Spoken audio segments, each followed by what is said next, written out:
South special Sandhya பேசுகிறேன். இன்னைக்கு ப்ளவுஸில் ஒரு முக்கியமான டிப்ஸ் ஒன்று உங்களுக்கு சொல்கிறேன்.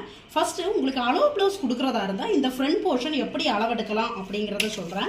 ஸோ ஷோல்டர்னுடைய சென்டர் பார்ட்டில் டேப்பை வச்சுட்டு நம்மளுடைய அண்டர் பஸ்ட் மெயின் டாட் இருக்குது பார்த்தீங்களா, அந்த அண்டர் பஸ்ட் டாட்டை கரெக்டாக இப்படி பிடிக்கும்போது நமக்கு ஷோல்டர்னுடைய இந்த மெயின் டாட்டினுடைய இந்த ஹைட்டு நமக்கு கிடச்சிடும். So front part under first height வந்து கிடைக்கிறதுக்கு இந்த மாதிரி நீங்கள் அளவு ப்ளவுஸில் பண்ணலாம்.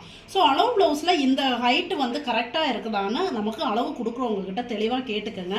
அவங்களுக்கு வந்து இந்த வேஸ்ட் பேண்ட் வந்து மேலே ஏறி வருதா அப்படிங்கிறத தெளிவாக கேட்கணும். மேலே ஏறி வர்றதுக்கு ரெண்டு ரீசன். ஒன்று, அண்டர் பஸ்ட் ஹைட்டு சின்னதாக இருக்கலாம்.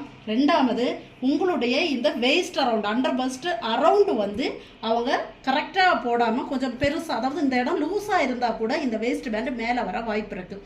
ஓகே, ஸோ இந்த ஹைட்டு எப்படி அளக்கலாங்கிறத நான் உங்களுக்கு சார்ட்டு போட்டு